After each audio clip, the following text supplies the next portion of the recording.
And now it's time for Blizz Talk with Straight Edge 187 and Docta Dodgeman. Here at Blizz Talk, we love to sit back, stretch our sacks, bitch, and moan about everything Blizzard Entertainment. We love to hate them, and we know you do too. And now, here's Straight Edge and Docta Dodgeman. And, as always, Mr. Michael Oxlong, thank you very much for that wonderful introduction. I mean it, I know. I know it sounds like I don't mean it, but yes, thank you. If it sounds like I'm depressed, I am a little depressed. Welcome, fellow geeks, nerds, wrestling marks, and everything in between. This is Blizz Talk number 7. Yes, that's right. I did not misspeak. I did not make a mistake. I can count. This is Blizz Talk number 7. Some of you are going to be like, well, wait a minute. You see, Blizz Talk number 5. It's been like almost 3 weeks since you posted a video, and now we get 7. Like, what the hell's going on here? Well, go ahead and chime in, Doctor, because I gotta gather my thoughts. The YouTube hates us. It's more like the YouTube and Adobe Premiere Pro. I'm gonna name drop and I'm gonna say fuck you to those fools. Adobe Creative Studios. Adobe Premiere Pro hates me, and then YouTube decided to hate me also. Blizz Talk number 7, for all you wondering, Blizz Talk number 6 exists. It's in cyberspace somewhere in between my computer and YouTube. It's on my machine. It's on my hard drive. It is a 92-minute extravaganza that we put together after 2 weeks of the incredible shit that was happening with Blizzard Entertainment. We talked about Garrisons 2.0. We talked about a little Heroes of the Storm. We talked about the controversy with Tracer getting her over-sexualized pose replaced with an even more sexualized pose, which is fucking brilliant. I even had music. I worked so hard. I edited that freaking video for you folks that listened to us for 2.5 hours, and it took me 4 days to finally get it to render through Adobe Premiere Pro, because Adobe Premiere Pro just kept saying, fuck you, I don't like this video, even after working so hard. And then when I finally get it to render, which was I think on Wednesday or Thursday night, YouTube decides to give me an error message that says, we cannot send this data over the network. Please check your connection and try again later. For 2 days, I tried to upload that video to YouTube, and it would not upload. Maybe someday, somehow, some way, I'll get it uploaded, and it will exist. For now, it'll be known as the Blizz Talk Lost Chronicle, Blizz Talk number 6. I'm very proud of the work we did on it. It was an amazing freaking video. It is an amazing freaking video. It's still on my hard drive. I hope I can upload it soon for you folks. But the Doctor and I decided to move on to Blizz Talk number 7, because we're not going to go into 3 weeks without doing a podcast. Yep, true that. So that being said, based on the stuff that we touched on last week, which, a quick version, we talked about Garrisons 2.0 and pretty much gave Ian Hazzikostas a big fuck you. We talked about the fact that Blizzard Entertainment decided to change Tracer's pose, and they changed it for the better. So it was pretty much a, fuck you don't like it, go fuck yourself. Here's an even more sexualized pose. GG Blizz. We talked about we talked about Nostarius a little bit. We talked about the fact that Blizzard were bullies for going after a private server that didn't even make a profit, or so we're told. We talked about a little bit of everything, but we focused, the last 40 minutes of the podcast, I say, was dedicated to Mr. Hazzikostas and the absolute shit that he spews out of his mouth or through his fingers when he posts shit online. And and here we are, man. Let's talk number 7. Dude, it's really sad, man, because, that guy doesn't get paid enough to take the hell that he's taken all the time for this stuff, honestly. We talked about that a little bit, and I think it's a perfect segue to talk about something this week, because I know we can go on and on, maybe for the whole podcast about this. I'm starting to think that Mr. Hazzikostas doesn't believe the own shit that comes through his fingers when he posts something online in blue letters. There is no way that someone who works for a multi-million-dollar company and has produced the things that they've produced over the years can believe the shit that comes out of their mouth lately. There's no way. I'm starting to believe, and I think the Doctor agrees, that Mr. Hazzikostas is literally a scapegoat for Activision, and he pretty much reads a script like a politician. Yeah, for real, man.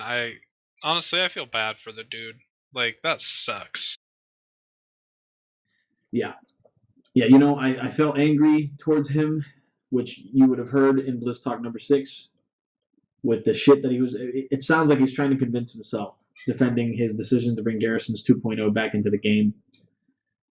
Short version of what we spoke about. Essentially, Garrisons have made the return in Legion. As of right now, in Alpha, Garrisons are pretty much in the game.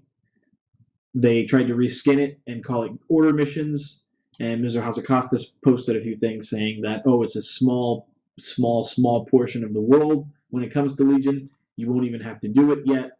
Several YouTubers have already pointed out the fact that the crucial third gem slot for your artifact weapon, which we all know will be a must-have for endgame raiders, is only obtainable through Order missions, which means you can shove your 3% up your ass. Now, that being said, I think it's forced, man. There is no way that somebody with half a brain would take something that everybody knows is unanimously hated by almost the entire population and then just shove it in the next expansion, and think it's a good idea. It's being forced down his throat. That's what I've come to believe. More than that, I don't know if Blizzard wants there to be an expansion after Legion. To be totally honest, I don't think that they have that as their goal anymore. I think they kind of want WoW to just die. They can't just turn it off with how many subs they have, so they'll just continue to make it worse and worse and worse and worse until they have no subs at all, because frankly, they don't really care anymore. I mean, I've never heard a business who says, yeah, we just don't think that it's important to talk about our sub numbers anymore. Why? Because they're down and you really truly don't have a goal in the works for a plan of action to increase them. And the only reason you wouldn't have a plan of action to increase those subs is if you don't care about them anymore because you have something else happening, or because you just want that part of your company's history to be dead. Exactly. It's so a freaking corporate model. It's not even funny. And many folks out there who just care about great games and having a good time when they come home after a hard day's work may not realize that. It's such a freaking, typical New York corporate structure and attitude that it's just not even funny. Corporations in the business world do this all the time. Let's not release our exact numbers for this period because that'll only inspire the rest of our loyal customers to jump ship the way the rest of them have already. It's actually pretty common sense in the corporate world. And it's exactly what Blizzard Entertainment is doing. Why else would they not release their sub numbers? Okay, well, we can't release the fact that they're absolute shit now. Because if we release the fact that they're absolute shit now and they're the lowest they've ever been, it's only going to inspire the ones that are hanging on by a thread to leave also. Fuck that. If that many people have left, maybe I should too. Of course they're not going to release sub numbers. And it's a perfect segue, man, we love to use that word on Blizz Talk, into what, the other point that I was going to bring up with Nostalrius. It really makes sense why they would go after a poor little freaking private server that nobody gave a shit about for 7 years. And now all of a sudden, wait a minute, you mean you got almost 300,000 active accounts, bro, that play? Almost 800,000 signed up on that server? No. And see, I'm not blaming Blizzard. I'm actually blaming Activision for that. I can totally see some fat cat rubbing his literal cat in his chair saying, get Mr. Monahan on the phone. This has got to stop. We need to get these people to force these bastards to come back and play our shit product. Instead of playing vanilla WoW for free, force them to pay for our shit. I could literally see that email go out in my head. Yeah. They don't care, man. At all. No, I don't want to make it sound like I'm putting all of the blame on Activision and none of it on Blizzard. Just as much goes on Blizzard. However, I'm starting to accept more and more that not as much as I myself was putting on Blizzard is on Blizzard. I'm thinking more and more is belonging to Activision. And I would like to think that certain key people behind closed doors at the headquarters regret ever signing that contract and making that merger to Activision Blizzard. It was a sad move, and you know the worst part is that people warned him about that too. It's not like this thing that they should be shocked by. Yeah, So people called this from the get go. Like we've had that conversation. I think I talked about it on one of our previous podcasts where I said this is the beginning of the end. My only fear, my big fear, is this. You know, it's you have your big three demons in the gaming world publishing, universe. EA, Activision, and the other one, gosh, I'm drawing a blank. EA, Activision, I want to say Bethesda, but I don't think it's Bethesda. Bethesda doesn't really have a reputation for being the big bad publisher that forces shit down their throats. yeah, Maybe it is Bethesda. I'm not sure. No, I'll remember later on in the podcast. But segueing back to the Nostalrius. Oh, Docta, were you aware that there's a former Blizzard employee whose name escapes me at the moment? Is actually he's a former developer on World of Warcraft. Were you aware that the petition to save Nostalrius has reached over 230,000 now, and that there's a former Blizzard employee that's going to personally deliver this email or this letter and this petition, all 2,000 pages of it, to Mr. Monaghan, the CEO of Blizzard Entertainment? actually, that's who it is. Yeah. Wow. Yeah, man. This guy is literally going to take a copy, all 2,000 pages, and put it on his desk in an effort to help save Nostalrius. And this is a former Blizzard employee. In other words, the gaming community was heard.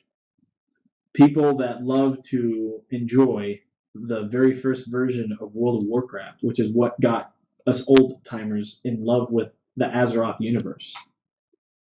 A former Blizzard employee that worked on the game until about Wrath is going to help try to make that happen. Is it going to change anything?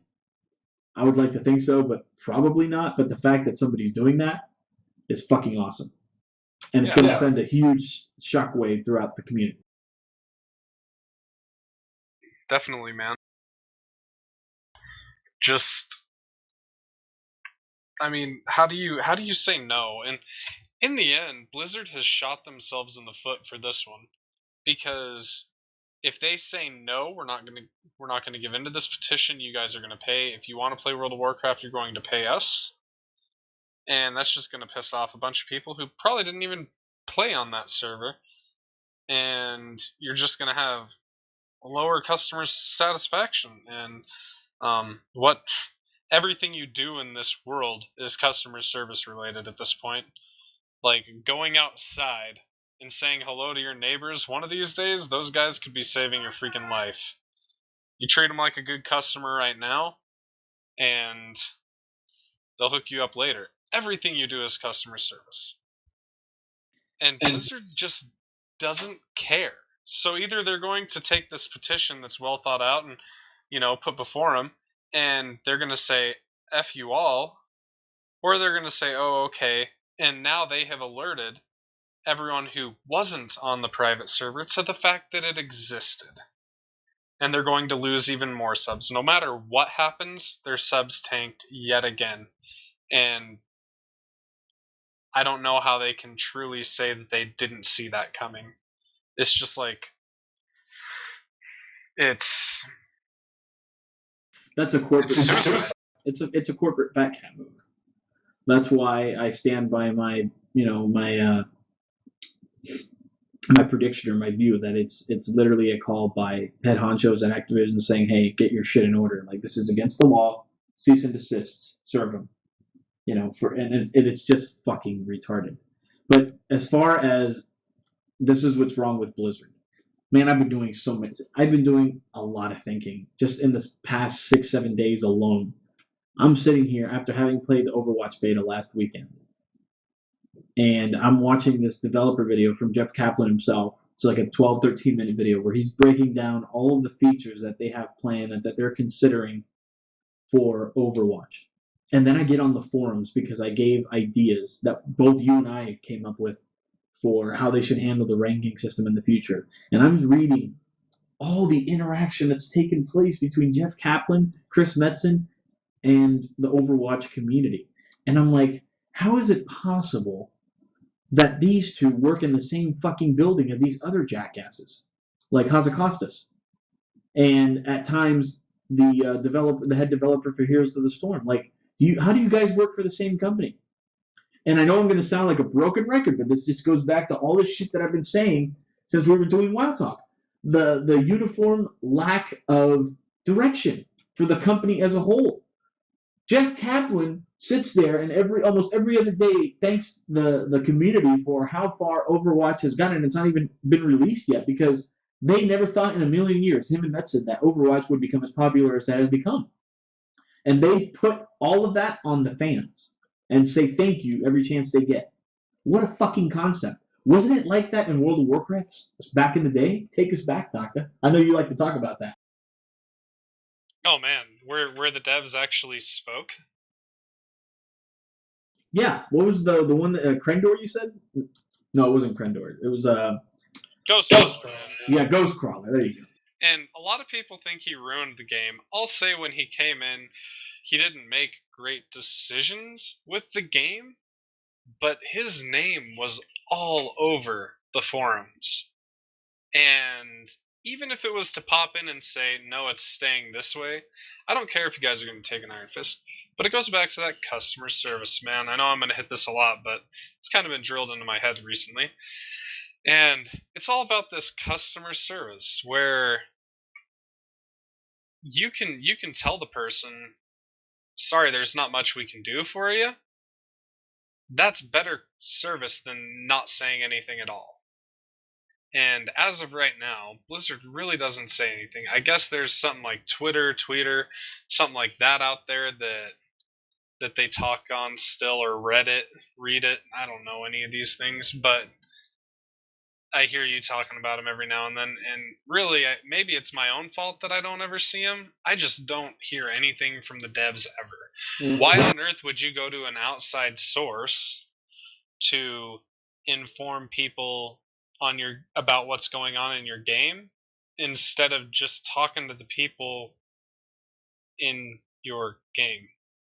Well, see, that's the thing, and I have my own theory about that. But to set the record straight, the Blizzard customer service is pretty much just an extension of that little square that you see in your BNet with the yellow letters. We're aware of issues. It's just a reiteration for people that can't be logged in at that moment when it comes to a service interruption or things like that. You will get interaction from devs if you follow that particular dev on Twitter with their own Twitter handle. Yes, that I will say happens, but it shouldn't have to be that way. You shouldn't have to go out of your way and go on Twitter and follow a specific dev by name to be able to have a conversation with him about his game if he represents a freaking multi-million-dollar company. You know? And what's so shocking to me, and I know I'm going to freaking hit on this point over and over, is the fact that how is it that Jeff Kaplan and Chris Metzen interact the way they do with their fan base and the community with Overwatch, and they work in the same building with the same fucking morons that handle PR for World of Warcraft? How does that happen? That is what I don't understand. Yeah, man, I'm at a loss for words because it shouldn't. It's like I'm sitting here watching the video, and my fiance thought I was crazy because I'm sitting there yelling at my screen. It's like I'm having a conversation with Kaplan. I'm like, get your ass on that fucking elevator and go down to the third and then the second floor and tell your fucking colleagues to get their heads out of their asses and do what you do and interact with their fucking fans. It's like, why is that so hard? You know, it's like, fuck, how the hell do you two work for the same company? You three. Because I was referring to the Hots team lead as well. It's like, how the fuck do you three work for the same company under the same roof?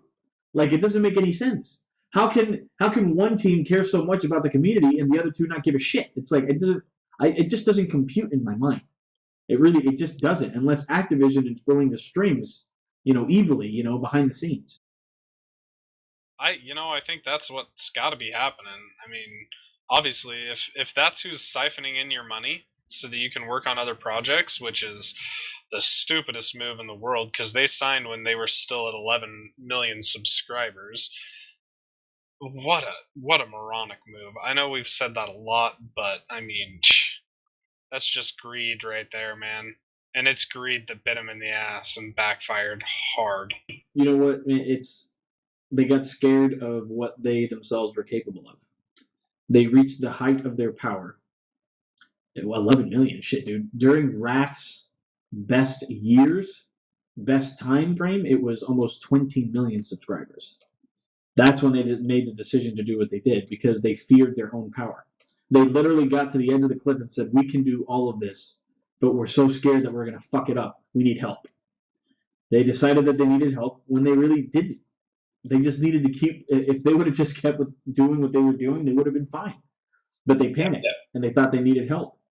Now, going back to what I was saying before about setting the record straight, with Twitter and Reddit. Reddit's just a news, independent news website that just they seem to have people in the inside with Blizzard because 99.9% of the time when they say something and they make a prediction, they're almost always right. Now, I have a theory as to why there's this uniform lack of direction, and when it comes to Blizzard Entertainment, it's because when it comes to WoW in particular, how many fucking YouTubers are out there talking about World of Warcraft? How many websites? One in particular that has become fucking huge. Wowhead. Everybody knows what fucking Wowhead is. Hell, they do a weekly freaking live stream talking about everything World of Warcraft. Even with the absolute shit that WoD is right now, they still do a weekly fucking podcast. Or, a live stream show. Two chicks talking about World of Warcraft. They've gotten lazy about it because they just let the community do it for them for free. So, you know what? Just like they were trying to blame the community for WoD sucking back in September, and that was bullshit, in this particular instance, I blame the community for us not having any interaction with the devs because we don't hold Blizzard Entertainment and Activision's feet to the fucking fire when it comes to what they owe us as the customer because we do it for them. And I think it's a case of them becoming complacent with everything the community has done for them, if that makes sense.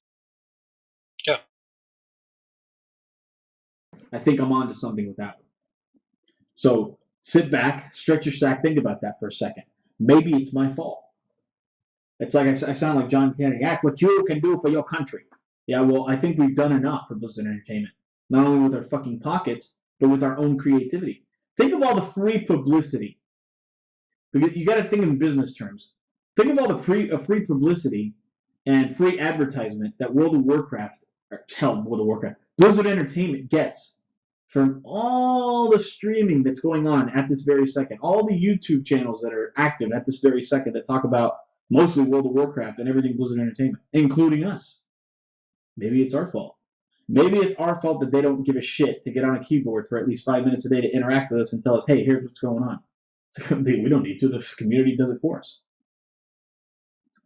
Maybe the way we send a message is by not doing that. Yeah, but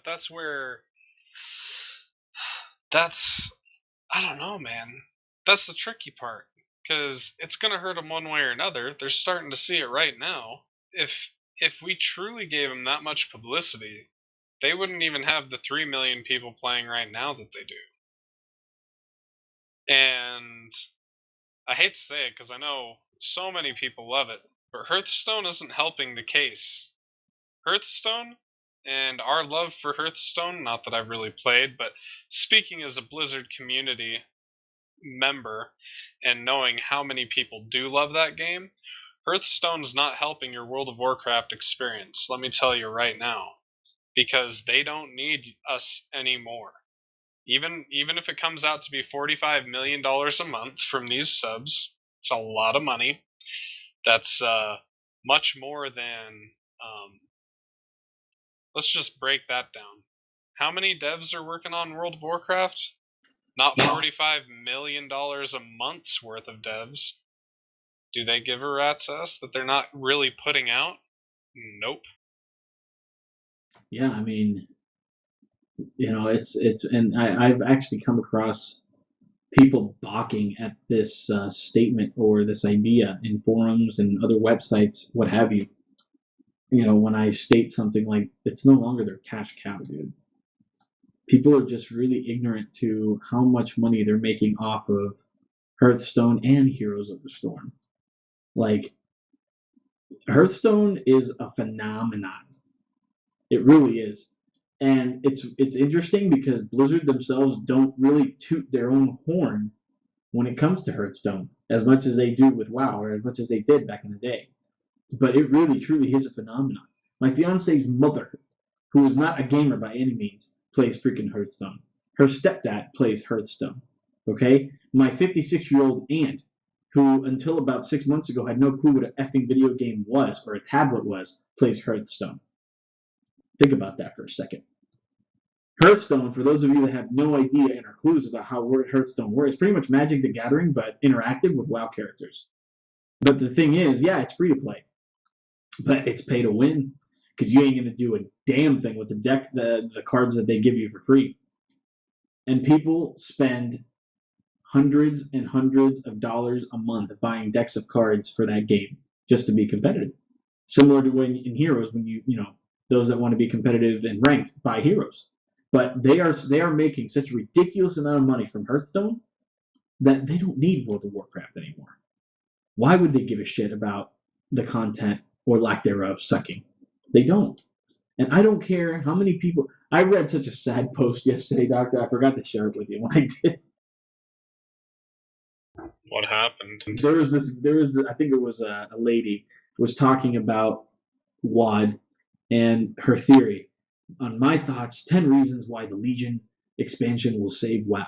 More and more, I'm starting to see that WoD was just a filler expansion. Okay, fine. I think the Doctor and I both agree with that point.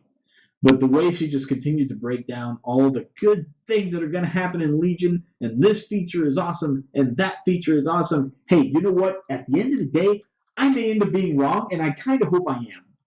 Because when it comes to lore, I'm a whore. I care about the story, and I care about Azeroth. I want Legion to be good, but I know it's not. Like I said, I hope I'm wrong. But man, the fact that, and then people were like, yeah, you know what? You just made me reconsider me freaking canceling my pre-order. I love this world, and I'm going to play no matter what. Like, oh my god, people are going to fall for it, Doctor. They're going to jump on the bandwagon, and then that's the thing, man. It's not going to matter. Like, Blizzard is like very easily going to get away with it once again. People are going to jump on that hype train, and they're going to get the sub numbers that they want. They're going to make their millions, and whatever, who gives a shit? Yeah, man. And there's not a ton that we can do. Actually, we talked about this way back when it was still WoW Talk, man. We're like, well, this is a lot of hype, and the funniest part of all of this, in my opinion, is the fact that they're giving us the exact opposite of what had happened before WoD. If you remember back when WoD was in beta, their answer to everything was, well, it's beta, so odds are it's not really going to change. Now they're like, and that was months before. That was, this time before that release, which happened in November. Whereas this one they want to happen in September, and their response right now is, yeah, it's just alpha. We still have a lot more changes that we have to make. No, you don't. You're trying a new tactic. You're not going to touch that damn game. You know you're not going to touch it. And most of the community knows it. They're just not going to act on it. Exactly. And if we needed any more evidence as to why we know that's a fact, like I stated on Blizz Talk number 6, not that any of you would ever know, I'm not bitter. I'm not. I really am not. Maybe a little. But anyways, August 30th of 2016. Do you really think people are like, yeah, man, that's still like 4 months away, bro? Newsflash. We're still in effing alpha.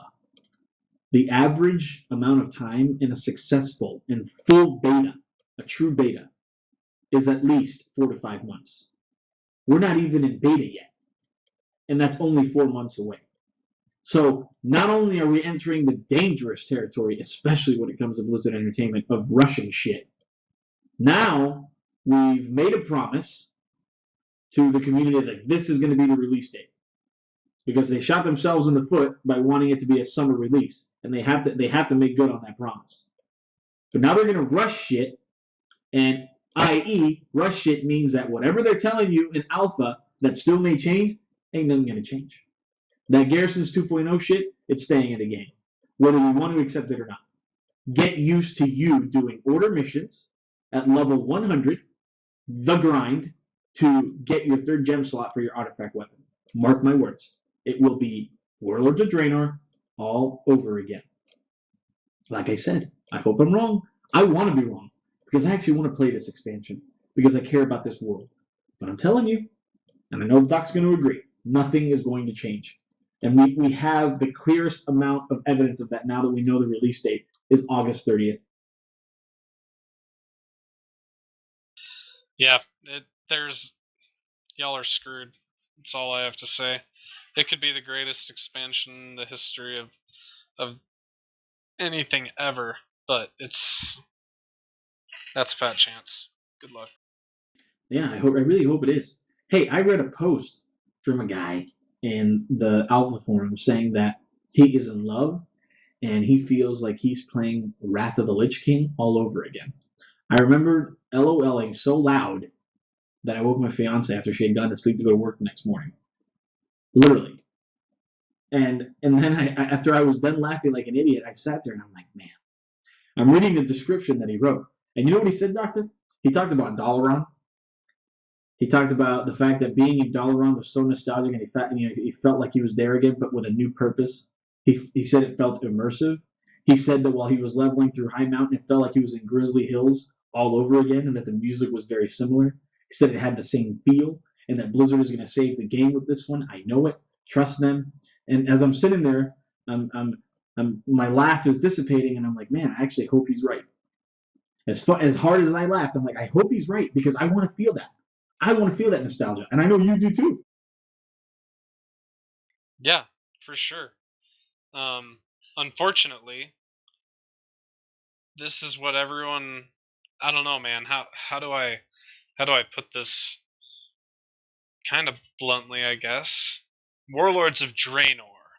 Go back to your roots. If you loved Burning Crusade, we're taking you right back. Legion. Go back to your roots. If you liked Wrath of the Lich King, we're gonna take you right back. Come on, it's the same thing. Yes and no. I mean, yes, obviously that was the marketing sell point, but I mean, theoretically, I think that Legion is more of a shout out to Burning Crusade than WoD was, just because of Demon Hunters and Illidan being back.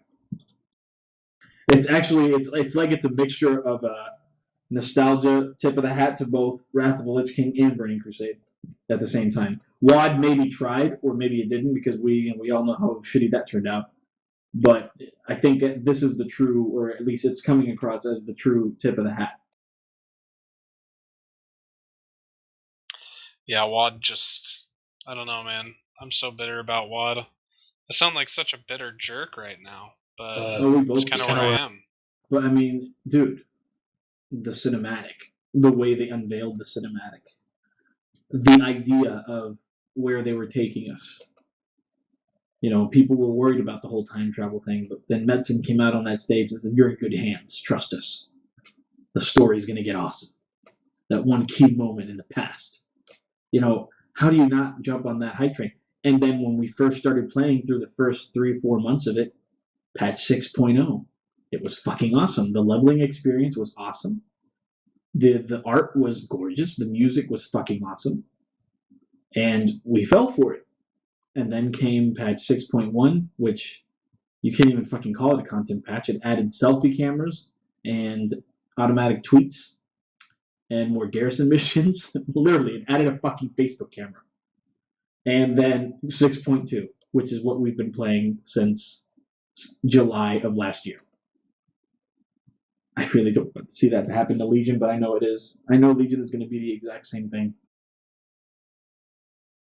Yeah, it's unfortunate, but it is what it is. I mean, we can be upset about it, or we can just accept it, and that's kind of where I am right now. Like, I'll probably still play Legion. Don't get me wrong, but um, the hardest part of deciding if you're gonna play Legion right now, for me, anyways, is honestly, do I play at release or do I wait 6 months when everything's out and I know nothing's gonna change for another year and a half afterwards? So that you're not disappointed.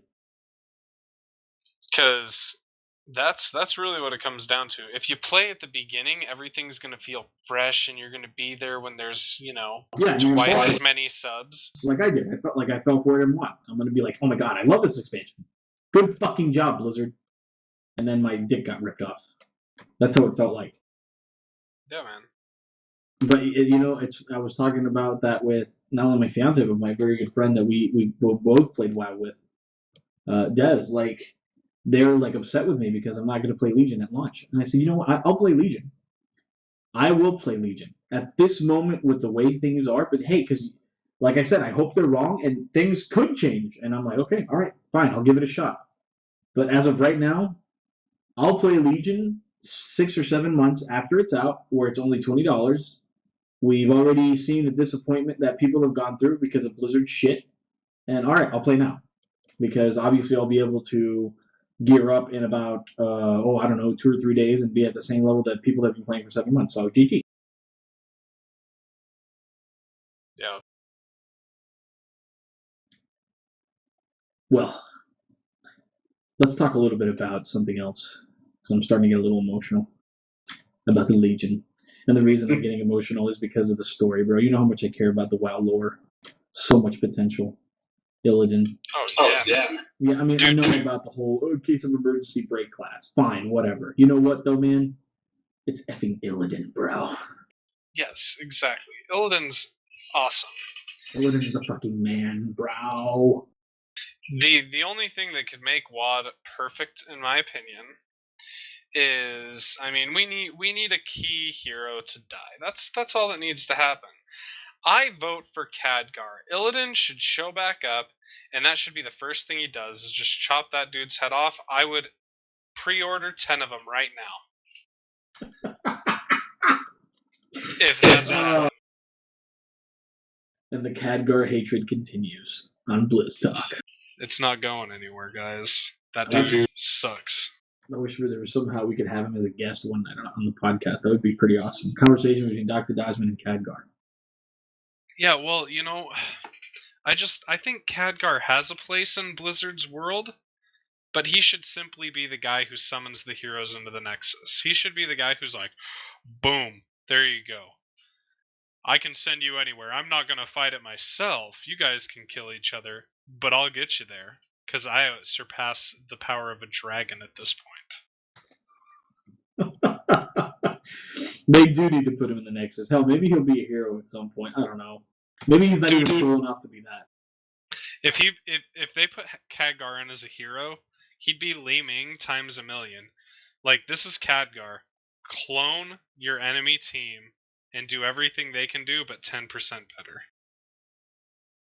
That's his ult. That's his ult. He just pumps them up, and they're fighting mirrors of each other. And the mirror does 10% more damage than the actual hero that's doing it.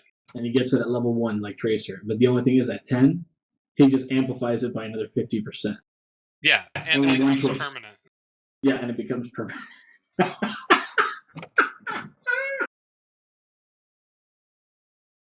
Oh my gosh, the Khadgar hate is real. Oh my. I don't understand, folks. I really don't. People have already asked me on social media, why does Dr. Dodgeman hate Khadgar? Did I tell you about that? People have actually tweeted me that question, Doctor. Really? Well, yeah, man. I had 2 people actually ask me, why does Dr. Dodgeman hate Khadgar so much? Because he could end all of this squabble between the Horde and the Alliance and the Legion, and, like, screw the Scourge. We don't need them to defeat the Legion. If Khadgar decides, yeah, maybe I'll give my jewel crafting dreams a rest, and I'll go out and save the world. I mean, he's telling us to put down everything that we have going on. He's telling us to put it down and go out and save the world. Yo, man, why don't you put down your little chisel and your gold rings or whatever? Maybe this time it'll be necklaces. Moving up in the world, guy. But put down your jewel crafting crap, and how about you go and save the world? You would really not even have to go anywhere. He could just set his stack of rings down and write on a piece of paper, the Legion was destroyed. It would be destroyed. Like, I'm pretty sure if he saw God for a moment, he could replicate, duplicate, and surpass everything he did. Yeah, and then That's kinda he'd probably sit there and critique it too. Hey, by the way, when you created this portion of the universe, you kind of screwed it up like this, and you can fix it with this, bro. Just saying. Yeah. I mean, he has magical parchment, I believe, that he writes down on, and everything happens. During WoD, it was simply a dragon built a portal. I did it better, and then that was parchment number 1. His second spell. This hero came in, and he showed his face, and haha, let's watch what I can make him do. And that was part number 2. He was kind of a, didn't you just kind of feel like his lackey playing through WoD? Pretty much, yeah. I mean, that's exactly what you were, his lackey, yeah. And he could have just snapped his fingers and destroyed everything. I don't know. Go And Khadgar. I have the feeling it's going to be kind of the same thing in Legion, bro. It's like, oh, now we need to go get these demon hunters because they're going to help us, bro. Go kill me 60 of these and come back. Man. Okay, I guess. Can I get another pendant for my bracelet, please? Oh my god, that is perfect, man. Oh, that gay voice was a little too perfect, Doc. Thank you. I've been reminding it. No offense to gay people. We have nothing against gay people. Just saying. Yeah, no, that's fine. No, I'm just saying, like, pendants, man. I mean, what's next, dude? He's gonna make me a friendship bracelet when I enter into the freaking Isles. No, I think that at this point, I think whatever legendary whatever is just going to drop off trash mobs for crying out loud. And if they decide to make Khadgar give you something, it'll be a boot, not a set of boots. You'll get one boot. That's legendary. Yep. And it won't even match with your other one. I really hope that they go back to like Burning Crusade, and have us going. It happens in every expansion. There's at least one quest dealing with dung or scat or guano or whatever you want to call it. I think Khadgar is going to be the one who sends you out, and he's going to be like, hey, you see that demon over there? Yeah, I need you to bring me back half of his turd. I'll make you something cool. Yeah, exactly right. Yeah. It'll be a big, giant, stinky green demon turd from an inferno. Go get half of that turd for me. I need it for my experiment. Now be gone. Yep. Now be gone, peasant. You come back and he's like, ooh, look, there's enough left over? Allow me to put that in your bracelet. Here you go, bro. A literal piece of shit. You now take 2% less from all 2% less damage from all demon-type characters. Nice. Oh, let's move on, because I actually wanted to touch on the happenings in Heroes of the Storm this week. Tracer has entered the Nexus, bro. Yeah, Tracer is there. And she ain't going anywhere, man. Dude, Tracer. I think she's been out since Tuesday. This recording is Friday night. I already have her at like literally 1 or 2 games away from level 9.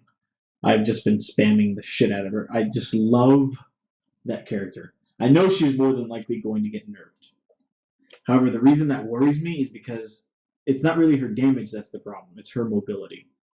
Her mobility is just a little too overpowered right now.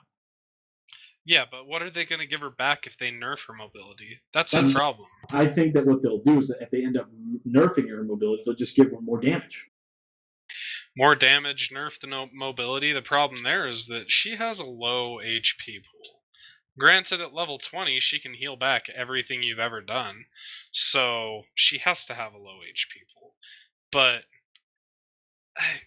it's that is going to be a nightmare for them to nerf. Honestly, Li Ming balance is easier than Tracer balance, and they're in a little bit of a world of hate or pain. Although I will say this, I already foresee the first thing that they do to her is mess with the ult. Not because it's overpowered or anything, but because they kind of have a tendency to say something's wrong with this character. Let's roll the dice and choose which ability we're gonna F up. Yeah, that's actually what I was about to say. If they do nerf her, the nerf will be almost identical to what they did to Li Ming. They'll remove a talent. They'll more than likely remove her level 4 talent, which gives her extra blink charges. So she'll stay at 3 instead of being able to get 4. And then they'll more than likely nerf the damage on her bomb by maybe 5, possibly 10%. I don't see them doing it by that much, but maybe 5%. That's more than likely what they'll do. Take a little bit away from her mobility, no extra charge on her blink. She stays at 3, and then nerf her bomb damage. Yeah, but if they take away her extra charge, let me tell you right now, man, I've played with both, and I like the auto attack reducing her blink recharge even more than I like the idea of the extra charge. Maybe I can't go as far, but I am blinking all the time, because you have to remember, she gets like 10 auto attacks every second. She hits so fast that every time she goes through a clip, you've clipped off an entire second on that blink charge. It only has like a 1.5 second cooldown anyway. Yeah, at the end of the day, if you go through 2 or 3 or 4 clips or magazines, they're not clips, they're magazines, as many have pointed out. But if you go through 3 or 4 of them, you actually have more blink potential throughout the game itself than if you get that extra charge. You're not using them all as much, but in the actual fight, you're going to be able to do it more often. Just what I have seen. See, that's the thing though. My beef, and it was sort of the same semi beef that I had with Li Ming's nerf. Although in the end, Li Ming's nerf was fair. Is I hate it when they start dissecting hard difficulty heroes. They're hard difficulty for a reason. Like, you know, it's like when they finally deserved to give Chen a much needed buff that he needed.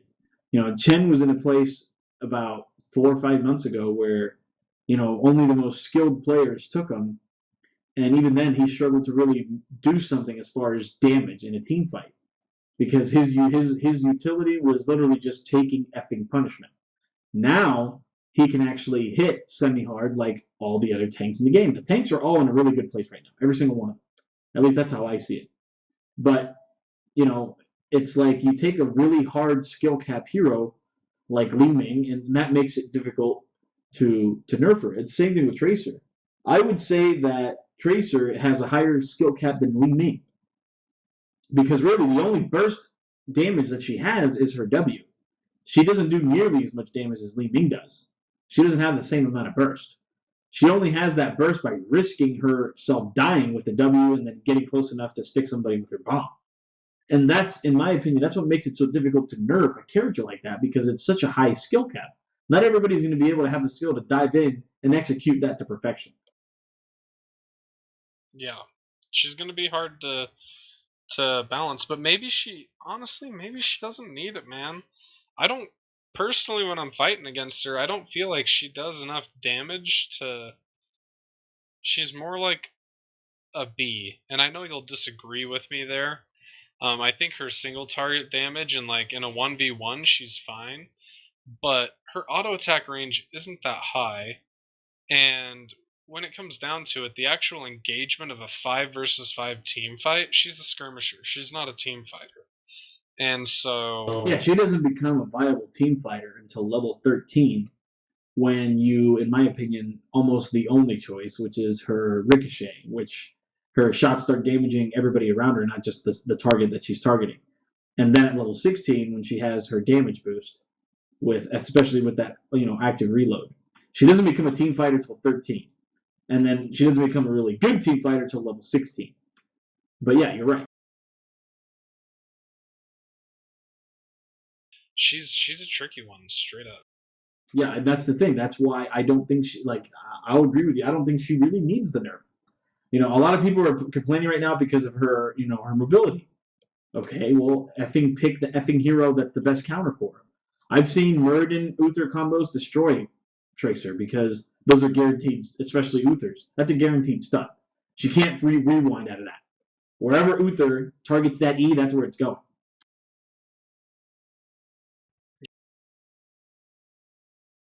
Oh, I think I lost you, Doc. Can you hear me now? Oh, there we go. Now I can hear you. Okay. Yeah, I think I don't know. She's in a pretty good place. I think she's pretty balanced. She's not instantly being banned right now, and she's not really being contested over. I know not everyone has access to her yet, but kind of the consensus that I could see is there are a ton of people who do. They're just choosing not to use her. Right. And it's just because there are other options that fit better in the meta. You kind of have to build for her, because she doesn't have a slow necessarily unless you pick up the level 10 talent, in which case you have to get really close in order to slow. And other than being able to dash forward, she doesn't really have, and then smack them, she doesn't really have the burst either. So I don't know. You're probably right. She's in a lot better place than people think. She certainly kills minions in lanes slower than other auto attack champions. Yeah, she can move around freely, but that reload time early on is a hindrance, and you need someone to support you if you want to land the kills and actually rock people early on, unless you're spot on with your bomb every time. Yeah, see, that's the thing. I think she is in a beautiful spot because her burst that she does have requires an insane amount of skill to execute to perfection, which is why I say screw off to the crybabies that are complaining about her. Like, hey, not my fault that I'm actually good and I know how to use a hard freaking difficulty hero, dude. Too bad. I mean, that's the way I see it. I don't know. Maybe I'm just being a dick. Yeah, she's gonna do well. She's a fun hero. I'll admit, man. She's a hell of a lot of fun. Oh yeah, no, I have way too much fun. I played a game earlier with my fiance and I was laughing up the top of my lungs because I was just dominating. And it's just being, especially after level 20, man, that rewind when it heals. Oh, dude. I love doing that against Zeratul. I think they're going to freaking burst me down to nothing. And then I blink and then rewind. What? Where were you going, bro? Oh, you're dead. Yeah. Yep. Think again, pal. Something else that I was wanting to touch on. No, we talked about Nostalrius. We talked about Garrison's 2.0. We talked about Tracer entering the Nexus. What else was it that we were going to talk about? It's kind of a slower week. We pretty much wrapped up everything on Blizz Talk 6, but I wanna shadow what you said earlier. When it appears, even if it's 6 months from now, it'll still be worth listening to, just because of how truly bipolar we were that week. Yeah, Blizzard's awesome. That Tracer thing, oh my gosh, you guys rock. World of Warcraft did what? Oh my, oh, they're gonna, yeah. And yeah, that's really what it was like. It was awesome. Yeah, we were like two bipolar fucking idiots in an insane asylum. It's really what it was, because we sat there and we round of applause for Blizzard for doing what they did with Tracer. How you like me now? There was even, I worked so hard on it. Music, intro, and everything. Mr. Michael Oxlong had a boner when he did that intro. He was dancing alone. But anyways, yeah, we started talking about how we were praising Blizzard, and then we moved right on down to hating Blizzard within like 5 minutes because of the shit that they did with WoW. But it was a good podcast, man. 92-minute extravaganza, and we did it because we were going to do a Blizz Talk number 6 2 weeks ago, but we decided, you know what? There's so much shit going on. Let's just sit back and watch how all this plays out, and we'll do like a 92-minute, 2-week version of Blizz Talk. And I wasn't able to upload it. God dang it. But yeah, like the doc said, even if it's 6 months from now, we promise you that Blizz Talk. It'll be known as the Lost Chronicle for now. But it will be uploaded. Yes, It's only a question of when. Yep. It's gonna happen. And it'll be worth it. What do you think is going to happen with Tracer once Tuesday hits and everybody has access? I think she's going to shock most people. There's going to be a lot of hype early on, and it's going to fall flat pretty quickly, I believe. That's my thoughts on the whole thing. When people notice just how difficult she is to use and use properly? Yeah, exactly. Yeah. I mean, that was my very first impression in my very first game for the first, 5 minutes. It was like, holy shit, okay. This is going to require some skill. Yeah. But good hero. I encourage people to try her. I just don't be shocked if she's nothing like you were expecting, because honestly, they like highlighting all this damage and it's not really there, and you really